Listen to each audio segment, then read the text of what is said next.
This is DK-KUUN.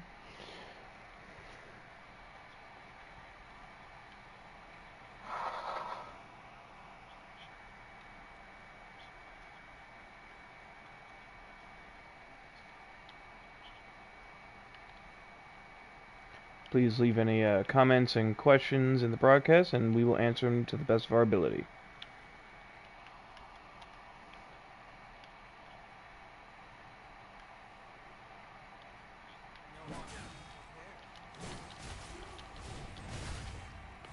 Now, before we fight the final boss of the cathedral, we want to make sure that you have all of the vestiges, correct?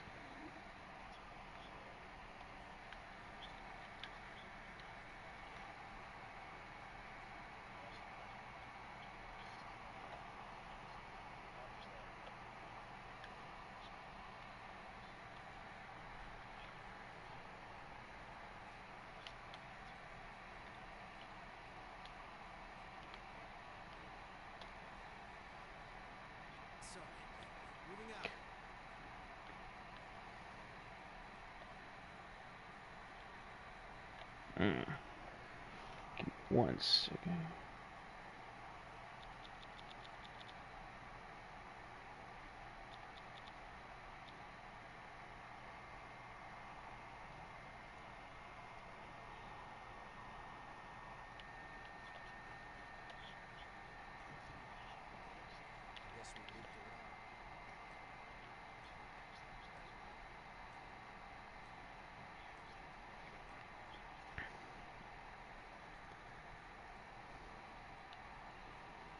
And normally with other maps on this game, you don't really fall off unless the edges of the maps are pretty easy to find. Sometimes, though, you can just round a corner and it's hard to see the edge of the corner.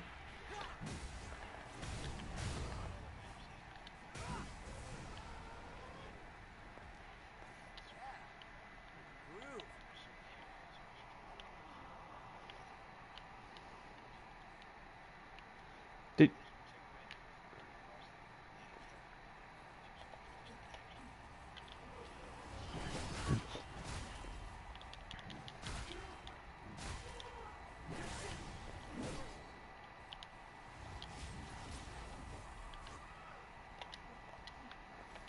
Something we can use?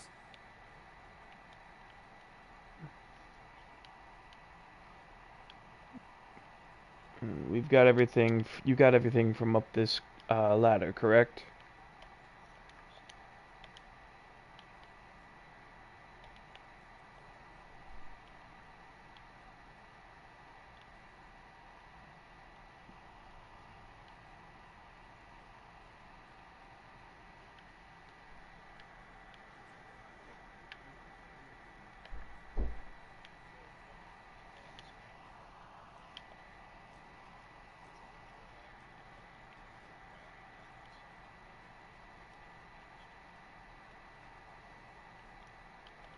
All right.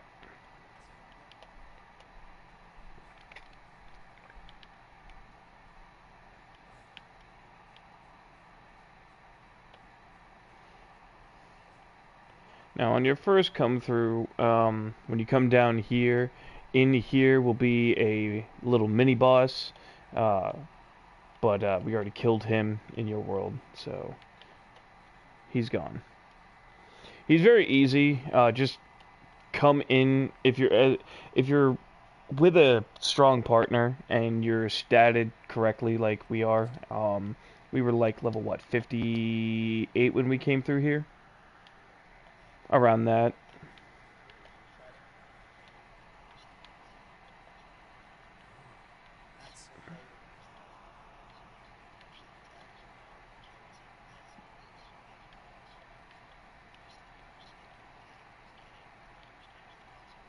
Time to head on up.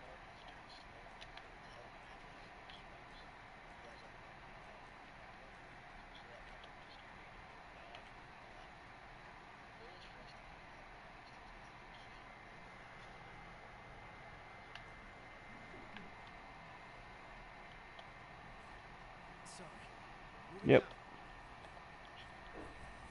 I got him.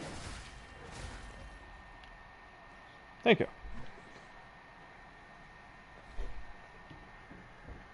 Yeah, once you get to the about 50s and 60s range for your level, the enemies around here are pretty easy by themselves.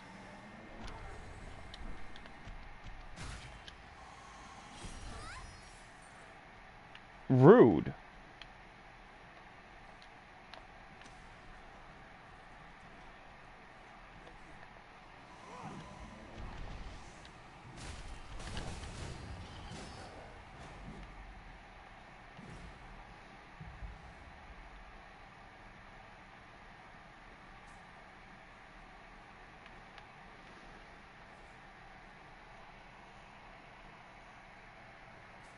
Now I'm not sure what the cap to how many regens you can have in your own world is. On my main character, I have 9 regens in my world. But one thing, but okay. But one thing I did notice is that when you enter another player's world, you will have at most three regens. So, correct.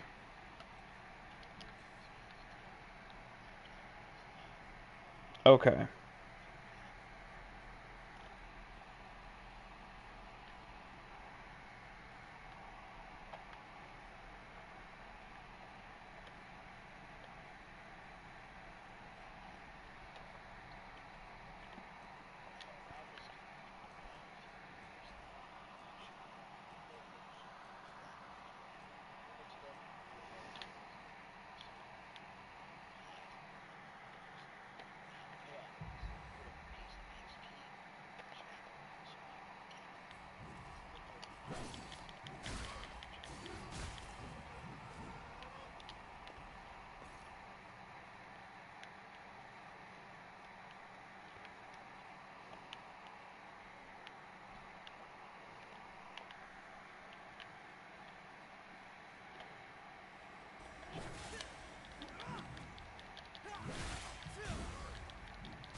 Yep, and there's another one to the right.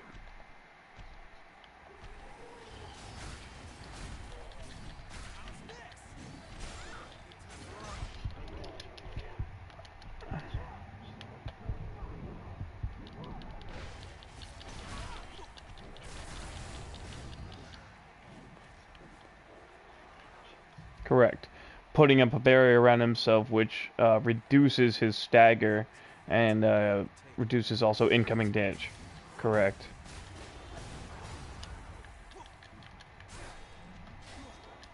Now these guys with their pole arms are really obnoxious for the simple reason that, you know, they can attack rapidly, a lot faster.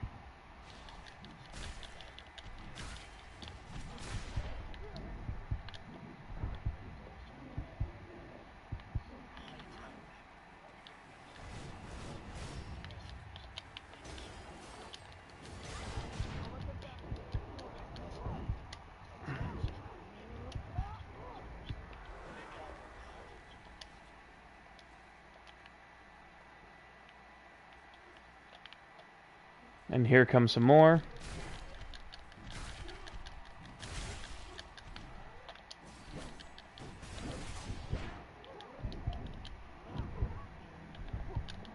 Oh, thank you, Yakumo. Well, let's mosey.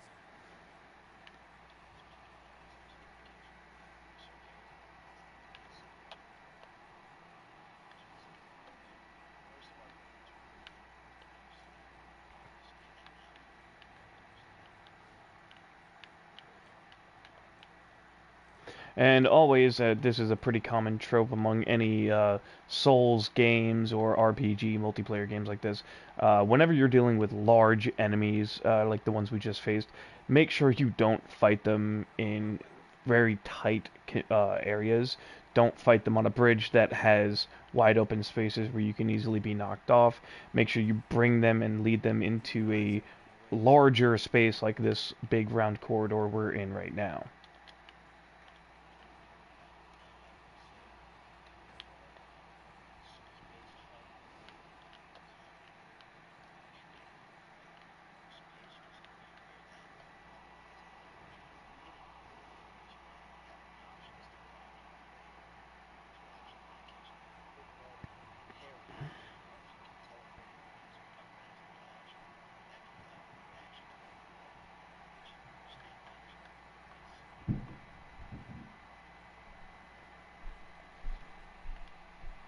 Keep your eyes open on the way down.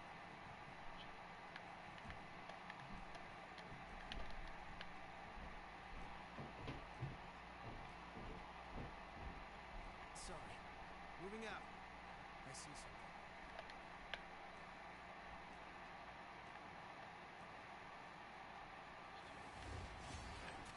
Wow, that glitched me. I was climbing the ladder and it completely glitched me. And I'm dead. That's unfortunate.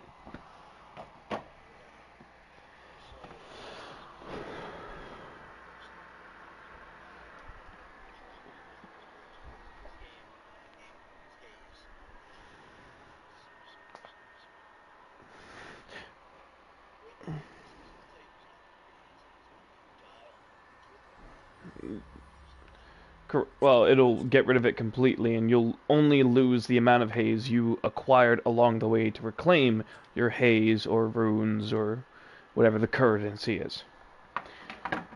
Exactly. Says no distress signals seem to have come in. Did you die?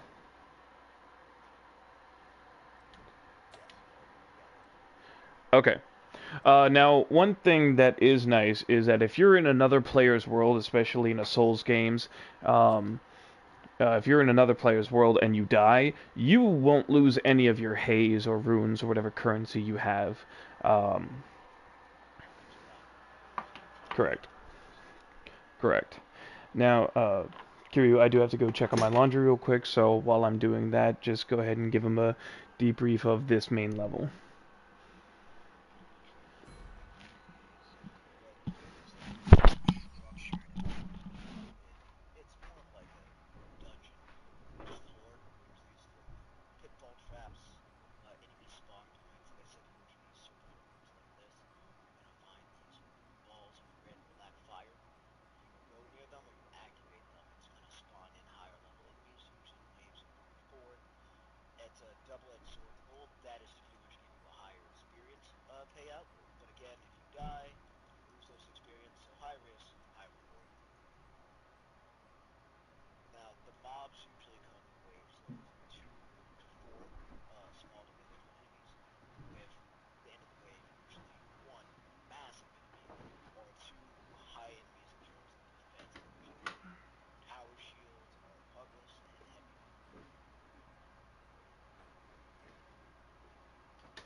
And that would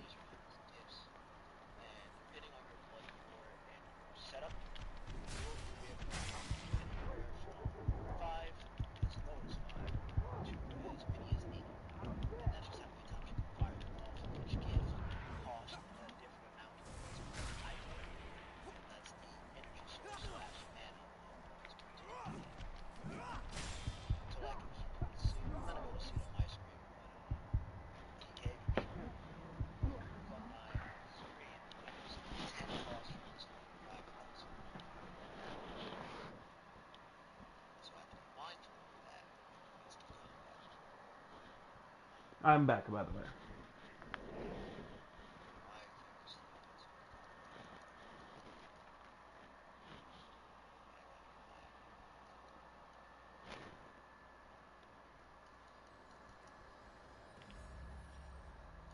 Here's hoping we find something interesting.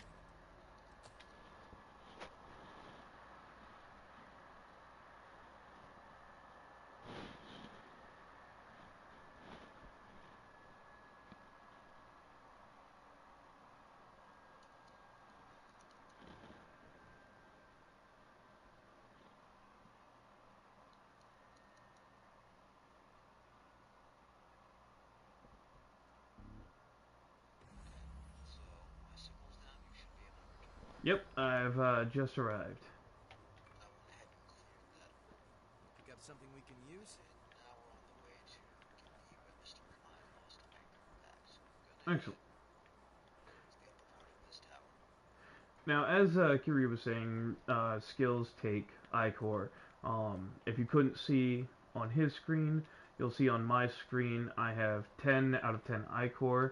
I can currently have a maximum of where's my iCore? I can have a maximum of 30 iCore. However, in order to achieve 30 iCore, I would need to devour enemies, and that's a lot easier said than done. But as you'll see, my abilities, most of them require at least 5 iCore. The only abilities that I have that require less than 5 is my health share and my missed sprinting. So this sprint that I do only requires 1 iCore. Now, one thing you can do if you don't want to wait, if you don't have any enemies around to attack with, because again, every time you hit an enemy, it builds up iCore. So if you don't have any enemies around and you're low on iCore, you can find these all over, or you can buy them from the base. But iCore concentrate is what you need to replenish your iCore, and it's just a small filled vial with iCore, and it gives you about 4 iCore per bottle.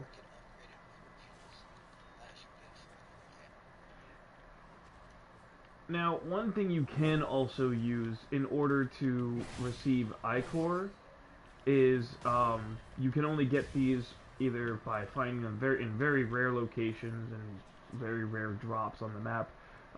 One thing you can get is called Pure Blood, which is a vial of blood that also gives you iCore. Oh, and I died. Correct. Correct. Now, what you can get these from from the main characters back at base, but they are specific vials of blood for that character. For example, if you go and buy it from Yakumo, you'll get Yakumo's blood. It'll be Yakumo's iCore blood, and that won't unfortunately give you any health. It will only give you iCore. But the good news is, it will refill your iCore completely.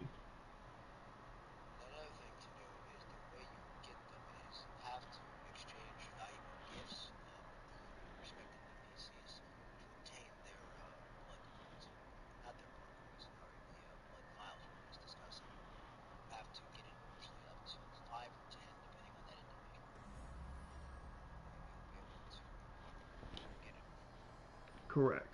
Now, if you go to Yakumo, it's 10 points for 1 vial of his blood. Certain gifts that Yakumo enjoys specifically, uh, fine, fine aged brandy, uh, sake, some of the colognes, correct, custom gun parts, the aged cologne, Not budging, is it? You can return later. the blood, Brains. the blood bead candy, and that is one thing that is accepted among all of the NPCs back at the bases. They all correct, and they give 5 points, 5 trade points per blood bead candy. Now, if you go correct. Now, once you'll eventually obtain an item, and I'll go ahead and pull up my inventory to show you. But the item you'll be looking for, I don't have any right now. But what you're looking for is called Old World Don't run too Materials. far ahead. These Old World Materials you take to an NPC in an earlier map in the game. Once you go back there after you've completed part of the storyline, and you can then trade these Old World Materials for these valuable items, including Bloodbead Candy. And the more items you find, the more you'll be able to buy. And then as you do that, you'll begin to learn which characters like what and what will give you a higher payout. So once you figure that out, you want to make sure you give certain specific items to certain characters to maximize how far you're progressing before you can get.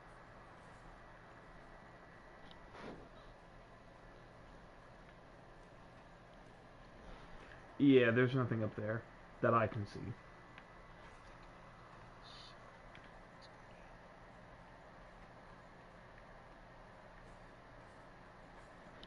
Now, I like to be a little reckless and just jump off of ledges. I don't recommend that if you're either a first time player, or B, you're just not reckless. Some ledges have very large drops and can take from anywhere between 200 points of damage to half your health. Depending on your Depending. higher level you are, the more you can do that, Correct. the more risky it is. Correct. Now there is a skill, I don't remember which blood core is required to learn the skill from, but there is a skill that allows you to reduce the amount of fall damage that you take. We can return later. But keep in mind, you only have 4 of the passive slots on that skill as a passive. Your passive is mainly used either bolstering your strength, defense, or gift output, and how many times you use said gift. Correct. Now, for example, if you look on my screen, you'll see that I have a stamina boost, health boost, a dexterity boost, and a strength slash vitality boost.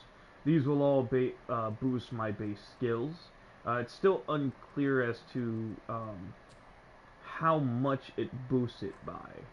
I did play with that until I did find enemies. We'll discuss that in a second. Oh, well, I'm actually looking at it now. It's a, actually, hold on. You know what? Let's remove that and then hover it. Okay, so for right here, the strength and vitality boost. It increases your HP by 1. Uh, it increases your weapon 1 attack by 32, and your weapon 2 attack by 25. Your drain attack it gets a plus 5, and for me it increases my strength and vitality from A plus to an S, so at least half a rank. Which is quite useful. Now I was in my menu, so I've lost track of Soul over here. Where have you gone? I was actually going toward the enemy.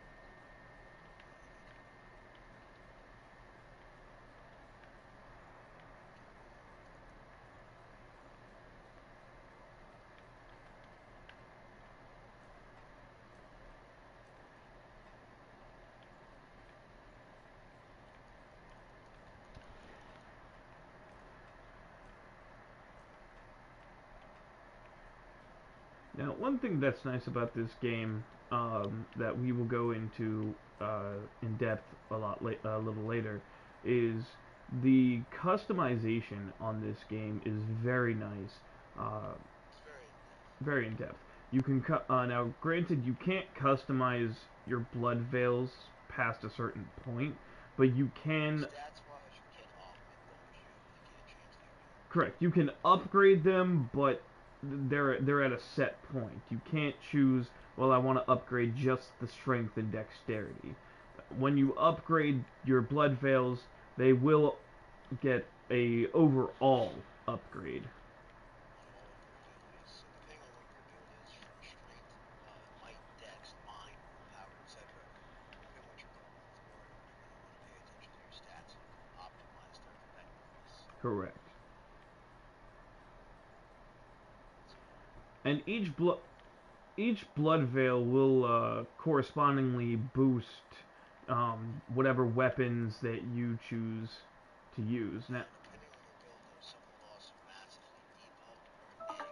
So if you're going for an overall strength build, as an example, like an unlimited blood build, that's maybe better for dex or willpower, say massive pull potential strength power. alright, I can't find my way to use, so I'm gonna use an instant fix.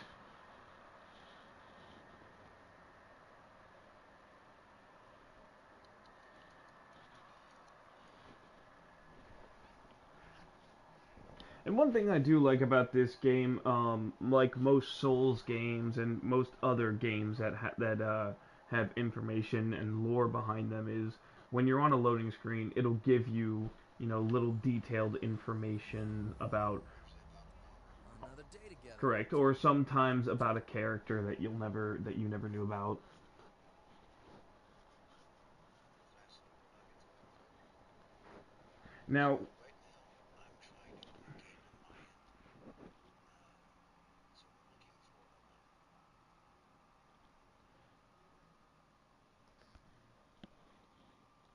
and one thing you want to make sure that you're paying attention to, as we stated, this game has multiple endings. We are going for what has been classified as the true ending, uh, but I've experienced variations of the true ending. correct. Now, which is nice because there are multiple variations of each ending, and that is one thing that Souls games are known for, especially like with Elden Ring or Dark Souls. All their titles. So like, Correct. I'm a huge Souls buff, but since Demon Souls, at minimum we usually have 3 to 5 endings. Elden Ring had a few more, as an example, the Dustborn living room, the Elden ending, the Deathbed ending.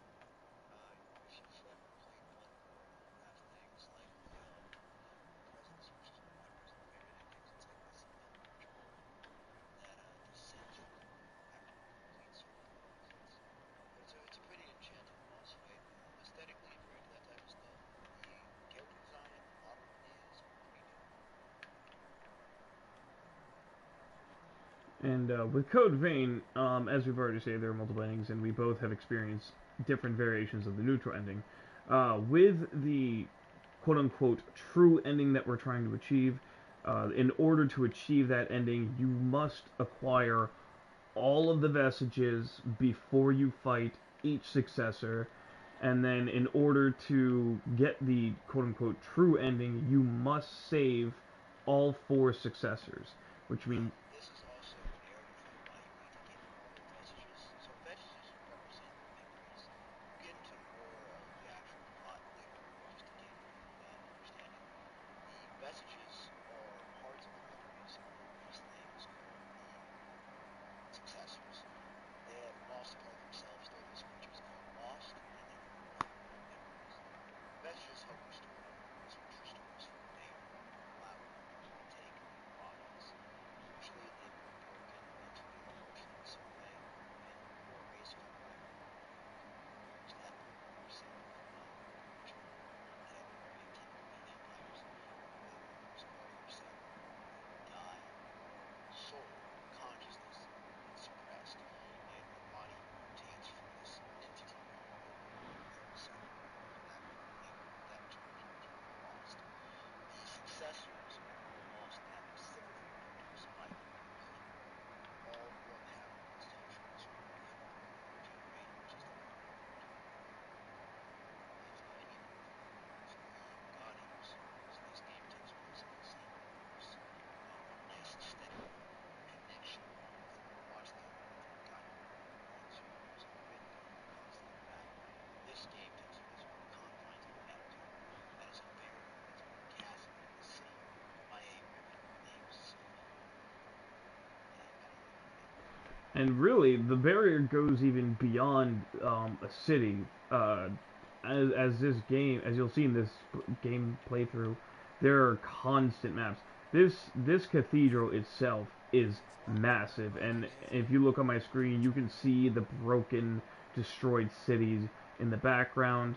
On top of that, the barrier also encompasses another city as well as a Arctic mountain area.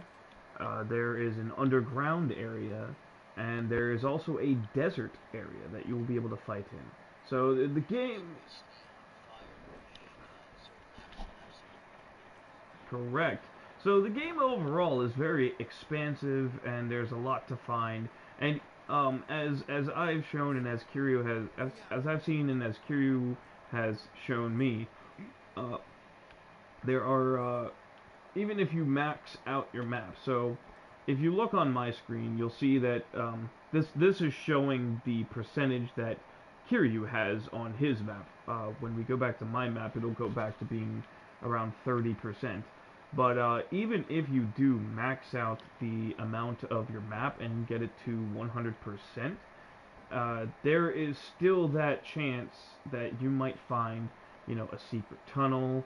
And yes, we all know the song. But Nice and there's also secure, a huh? chance that, you might find some secret items that you didn't know were possible to find. Chest, vestige.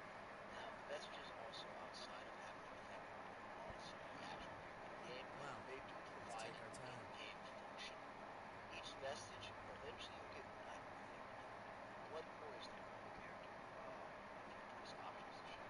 Correct. That blood core is going to be referred to as the core of your build. So if you were, let's say, are trying to build a tank clash axe, it mainly focuses on heavy armor, rated endurance, and close combat. Correct. Correspondingly, you don't have to do this.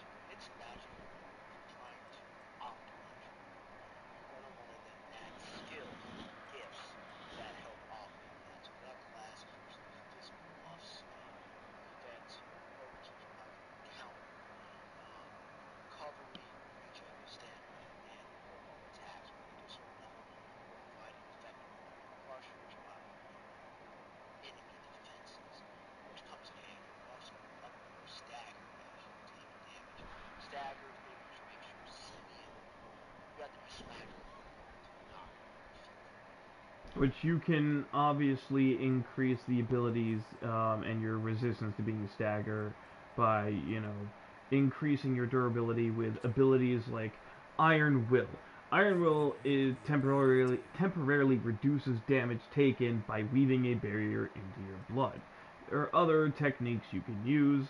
Royal Heart temporarily increases your resistance to being staggered, and so on and so forth. Now, right now, we're a little bit lost, but that's going to happen a lot on this map. Is that the overall template is going to be spectacular. Everything is the same color. The map consists of these towers, and they have great architecture. As you can see, they were beautifully designed. Now, you're going to find gates that introduce you to. Gates are critical blocking areas on this map. Eventually, the gates will connect to other towers, which allow you easier access. So when you die, you don't have to go through the same puzzles and things again. The goal is to eventually get all the gates open. Now, I want to go back to something that DK was saying previously, and that is even if you find mistrals, mistrals are the mushroom bonfires of this game for Soulsborne fans and role players. It's your race. You find the mistrals, they're a save point, they will allow you to save, they will also mark the map. Find all the mistrals, it will count that map as 100%. Now, as we said earlier, because that map may show up as 100%, you have not found particularly every item on the map, and encourages that you actually take time to explore, find hidden materials, particularly where you need steel or tungsten. Those are minerals, and they will allow you to update the weapons and the blood veils at the forge back at the base. So you want to take your time with doing those. You occasionally find two hidden chests on the map. These chests contain either hidden weapons or hidden blood veils to further augment your build.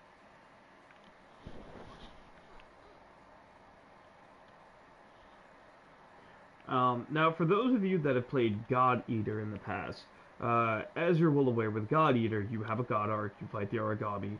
One technique you have with the God Arc as a God Eater is you have the ability to devour. Now, if you're not familiar with God Eater, and feel free to correct me if I'm wrong on any of this, Kiryu, you are imparted with what's called a bias factor. This bias factor is mixed from the dead bodies of the parasites, correct?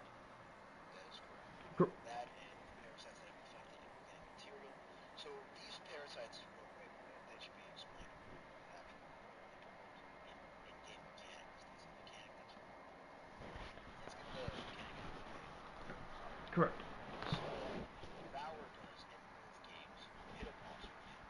So you gotta hold down triangle to manifest your Devour. You have to let go of the charge. In this game, you hold down X, and as you shoot attack your Devour, when that lands, it will restore your I core, and depending on the type of skill you have, a little bit of your health. You can also have this version of the key trigger, which is impair. Now you need to do that right as you get it to activate, and will also put you in focus state. When you enter focus, it allows your character to move faster on your feet and hit a little bit harder and react to things a little faster. It's a slight buff, but only lasts for about 30 seconds, depending. And it will also, to add, it will also consume a little less stamina each time you make an attack. And depending on the skills you have, it can also even reduce the amount of I-core used for your techniques while you're focused. Powered state. It can help change the tide of battle when it wants to. Now, lore-wise, these games take place in the same universe, but there are byproducts within the lore. So in God Eater, you have these creatures called Origami.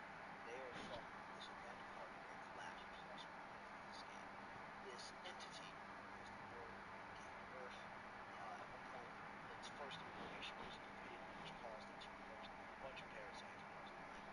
These parasites affect organic and inorganic matter. Something is inorganic, it gets mutated into a living object called an origami. The other game, God Eater, reveals more than that. An origami can be anything from like a building that came to life or a mountain. If you look up a creature called the Ouroboros, it's literally a living mountain.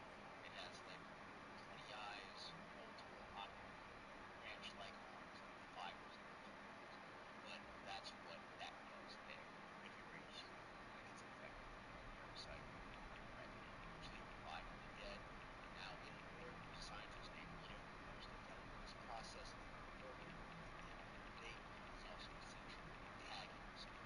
But it's the more parasite that's infecting humans that allows them to get revenants. Now, revenants function similar to vampires, where they can feed on your blood to replenish their power. It's called thirst when they don't feel satisfied as they risk frenzy. Frenzy, you have a higher chance of losing your mental state. Your mental state is important. If a revenant loses themselves, they risk being lost. As we were saying earlier, you lost the depth of the consciousness. Your body will go on, it is immortal, but it will not be pilot your body. It will mutate into a monster. That monster usually has skills or techniques based on how skillful that corresponding revenant is. Higher level revenants are called knights, which you will be fighting them throughout the game. And if they're a revenant like your main character, Roxy, they become a successor. That's something that you have with your main parasite.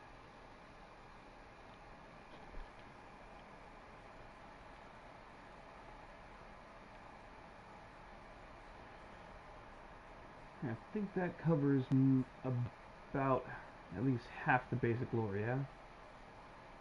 Things behind, like core building, the setup lore. There's small detail stuff involving your characters and their connections, but we can handle this in a more short video based around your lore. We can definitely do that.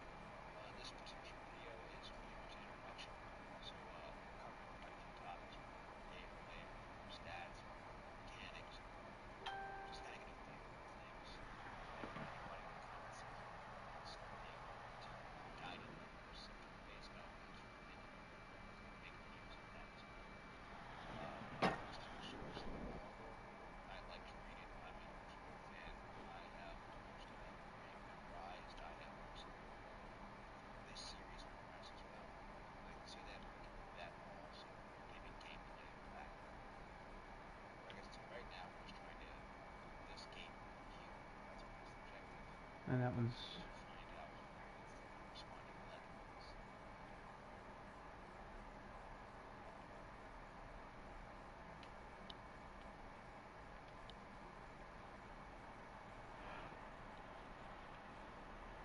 Think up something we can use? So you can't see it, but I just picked up the items we were talking about that you can give to NPCs back at your base. This particular item you can give to a character named Yaku. It's the brandy that we mentioned. It will raise his core function capacity, which will allow you to get items from him. So, put that back.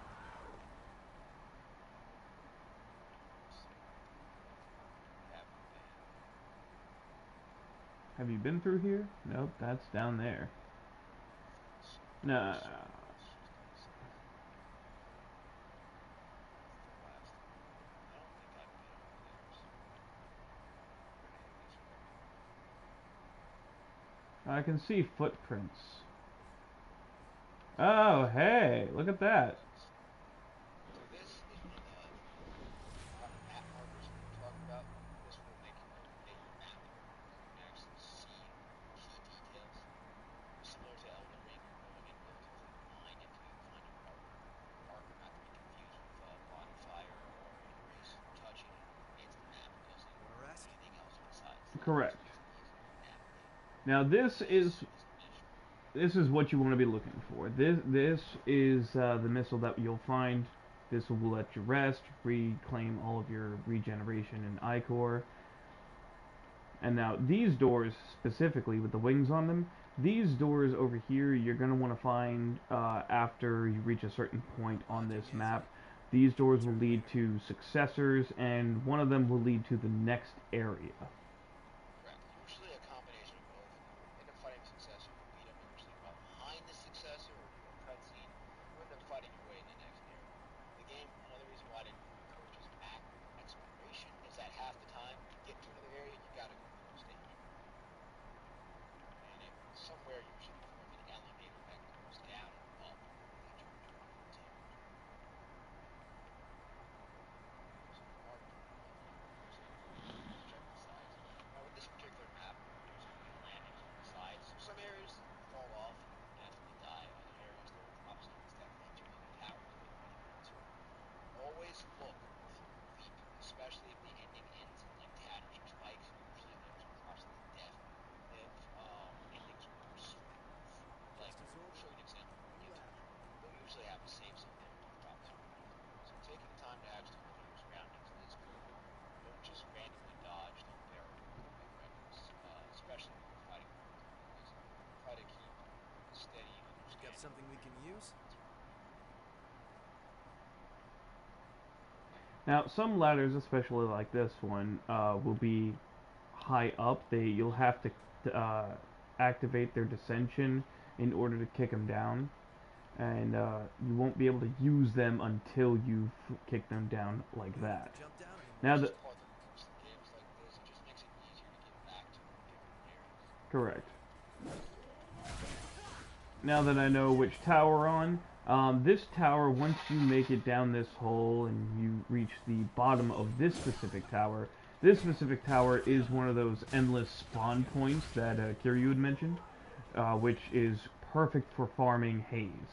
Now, one thing that this tower has at the very bottom is a really big, ugly lost, and that one will spawn another one once you activate the endless cycle.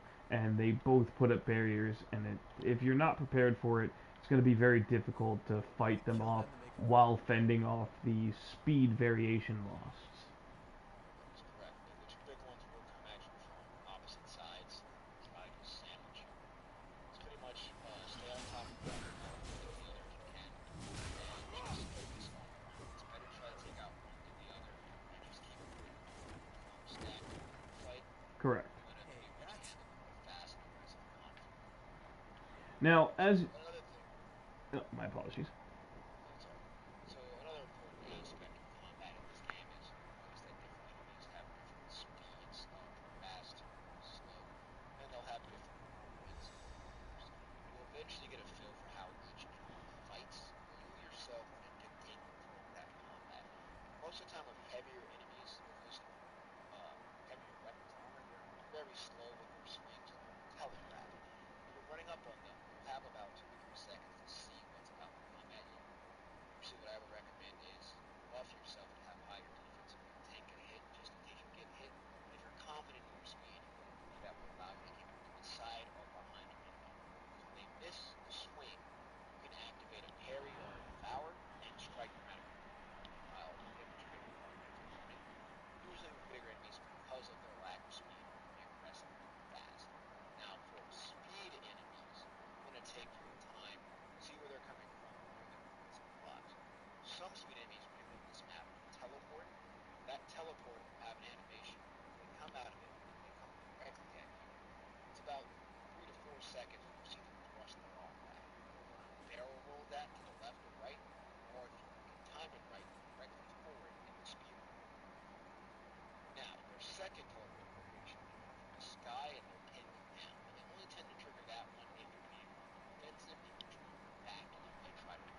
too hard isn't a good idea. One thing about enemies in this game is they will mock you. Each enemy type has an effect. And you get hit with slow, or stuck like that, for minutes, 60 seconds. What slow does, unlike most games, it doesn't just slow down. It locks you in the walking animation. Then you can get hit by another technique, which is essentially a block. It's like an inert effect. It will lock down your hips for 30 seconds. If you get hit with slow and that blocker, you will not be able to properly use it. You're really going to rely on melee combat or square and triangle, which, if you're good enough, that is effective. Hence why it also opens you up to getting hit without any buffs, and a lot of the enemies on this stage can do crits. That will also result in you dying or liking a lot faster. Require not only die first, make the best, go back and get higher.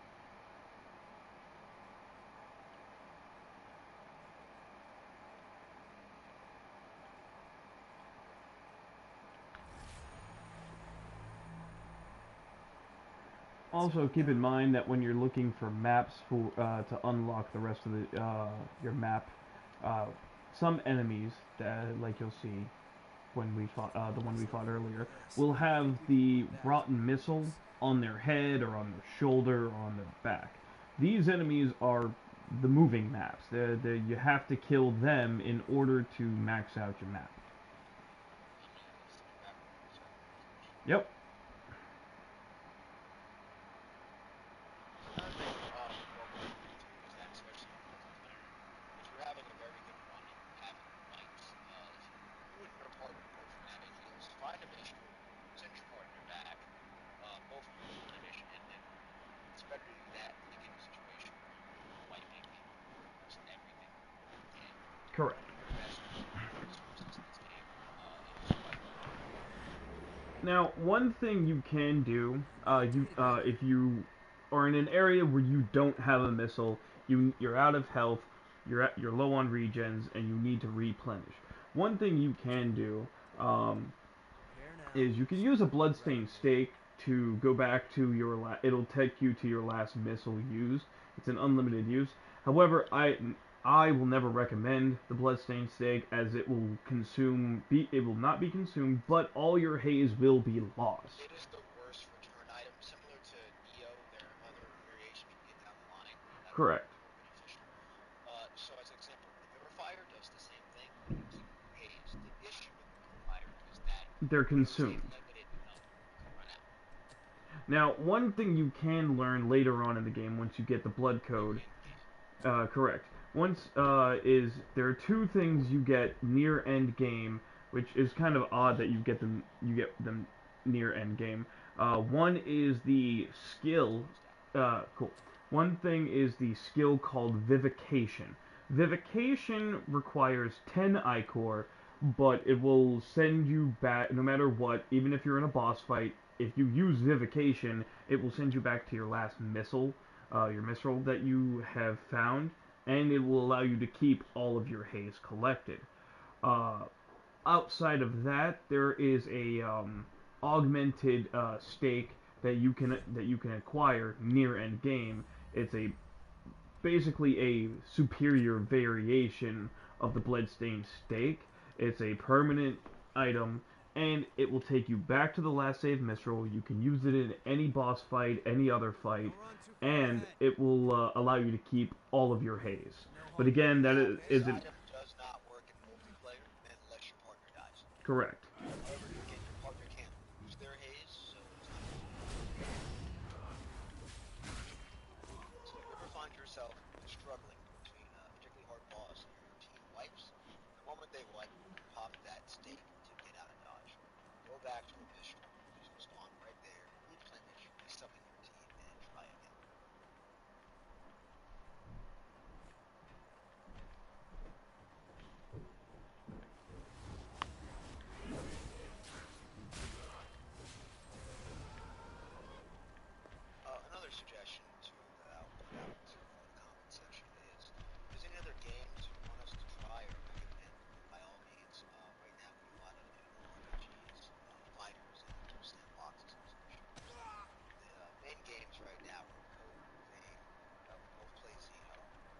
at any just time. builds for these How's this?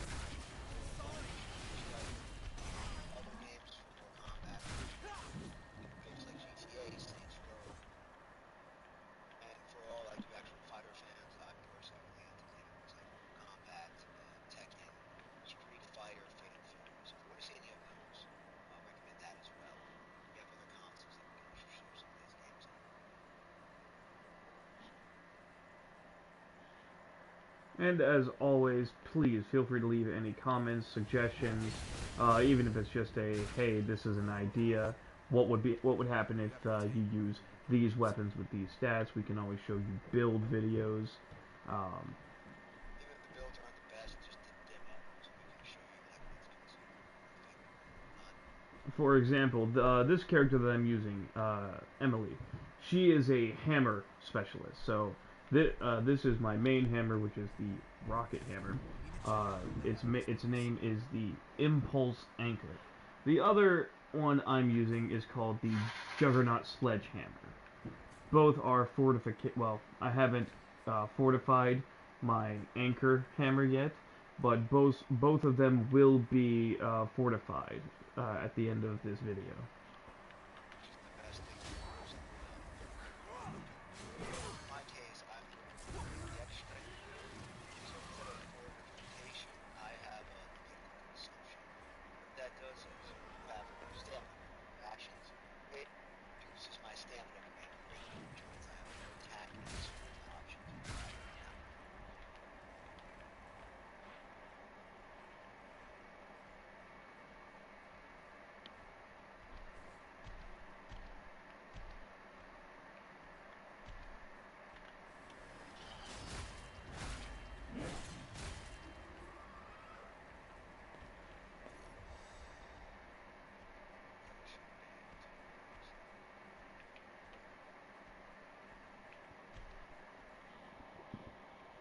Still locked. I picked up a key, but it's not supposed to do anything. You know what it is? There's that door downstairs that leads to ISIS. Hmm.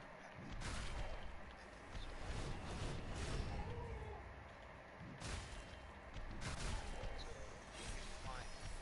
So you see the first success rate down. Like I said, if you like videos on the characters, we can also do that. See you further down from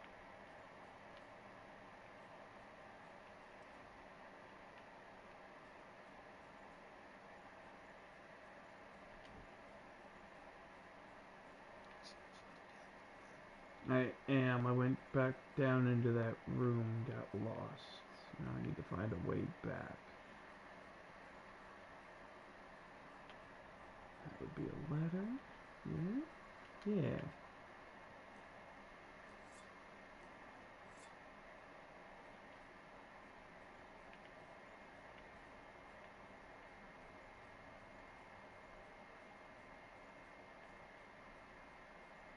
What's our current run time? Right now we are looking at 55 minutes and 34 seconds on the clock. That's pretty good. So,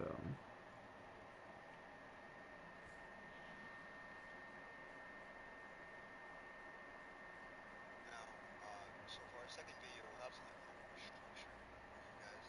But again, this was just kind of like a nice little, kind of throw your ideas and suggestions, see what you like, see what you don't. Like I said, the first game we're going to be focusing on is Code Vein. Our goal is to play this game, get the perfect ending, and depending on how many people like it, we'll probably go for any others as well. We've already got hundreds of views we just obtained, so we can also go for a little bit again. correct. So on certain levels like this, it will be mostly just going through the level, get your gates. The cathedral is one of the biggest levels. It has a lot of gates and a lot of mechanics you gotta do to actually move on. Right now we're pretty much near the final boss. We just have to find the corresponding gate that's on the level that tells us to go to.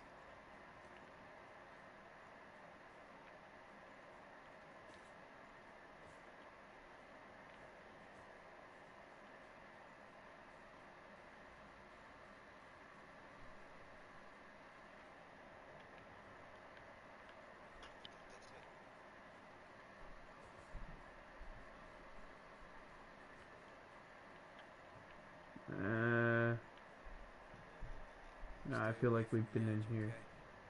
I know where we'll need to be. I just don't know how to get there. That's what I'm wondering mostly.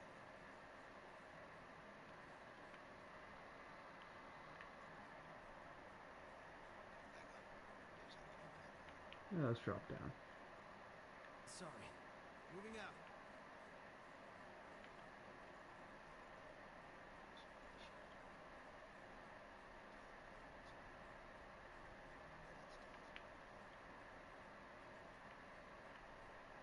Hmm.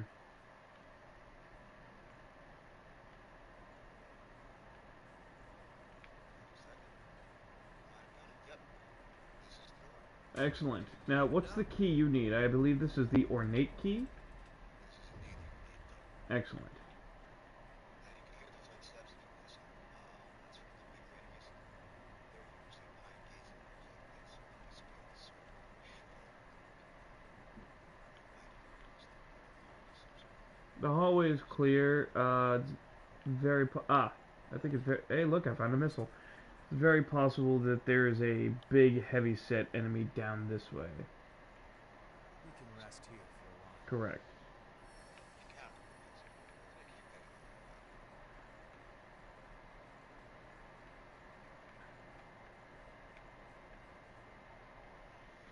you ready to move out. Now, the cutscenes are weird.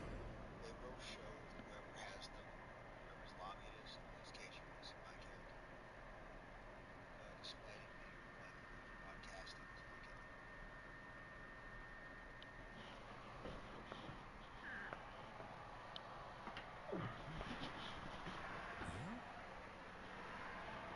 Huh? No. It's someone else. Memory is what binds the very essence of oneself together. If you gather broken fragments of blood code, you can stitch them together with threads of memory. Please, I beg of you, I beseech you, use your power now.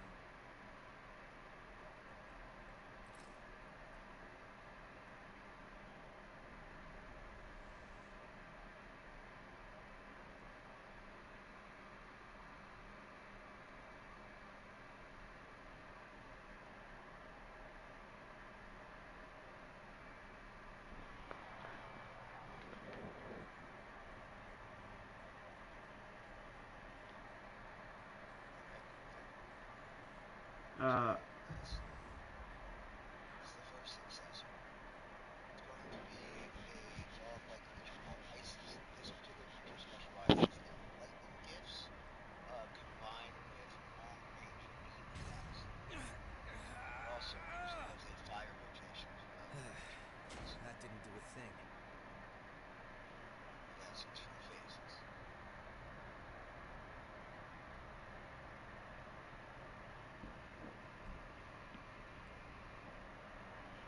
This way.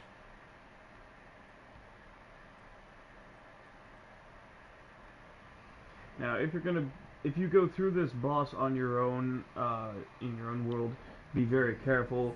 Be mindful of the resources you have at your disposal. Don't burn through all of your healing. Make sure that you look for the patterns in the bosses in their attack. Now, once they do have a second phase, once ISIS does indeed reach their second phase, they're going to be more sporadic, a little more aggressive, and they're going to start throwing out higher octane abilities. Or they are using rotation as well. So attacks that are going to lower your effects. Another thing to be mindful of is it's a strategy that you use when you find yourself out in the woods. If you can stay alive long enough, that your partner will see.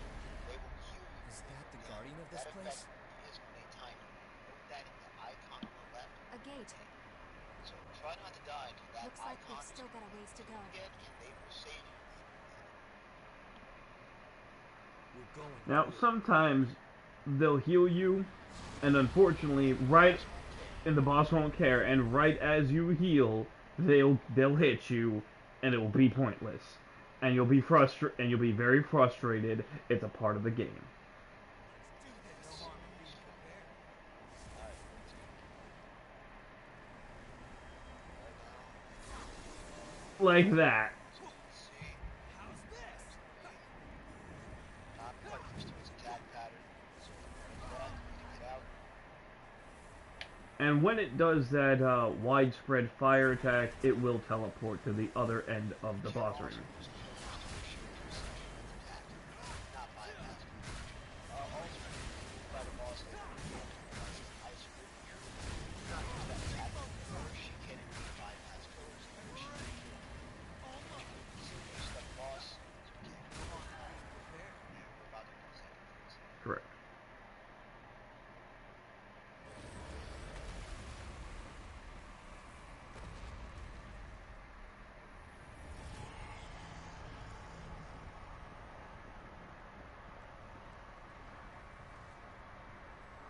Looks like the body is still lingering here. Or maybe something in this place is keeping it here. Now, just as a warning, once we do kill this boss, it will go back to your screen, so you guys are not going to miss out. There's no cutscene or when we defeat the boss over in that server. A vestige? But look at the size of it. So we're ready for this boss. Something's not right.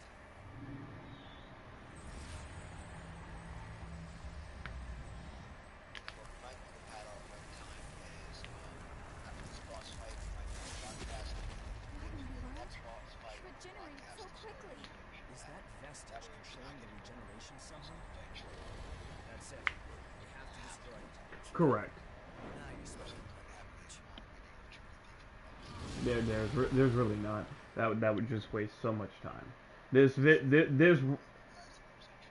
broadcast run already ran an hour and 5 minutes so far. And, oh, see, like that. Yakubo, oh. Well, Yep,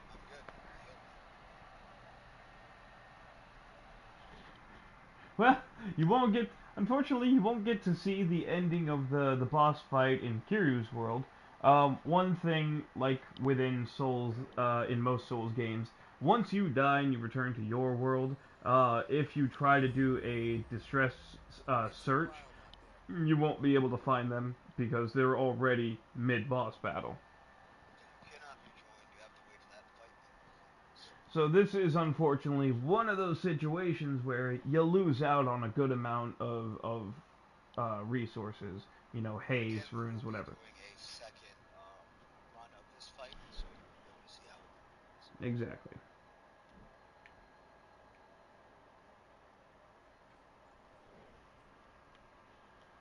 I have her halfway dead.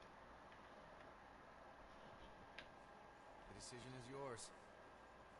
Now, one thing with this phase, which you're going to witness later, is that they switched from the beam attacks to more lightning attacks. They also strike the ground. It will give you a warning. It's a 2-second, but the ground will turn purple where the lightning is about to strike. Be mindful of your placement on the floor. If you see the floor turn orange, it's going to be an eruption-like attack that shoots you straight up. The second one will drag across the floor, and they will have orbs of fire that follow No these harm in lines. being prepared. Out of the way. They will eventually spawn a You have to lightning take ball that whatever does you follow need. you, but they're easily evaded.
Hope you enjoyed it, and look forward to seeing you on our second broadcast.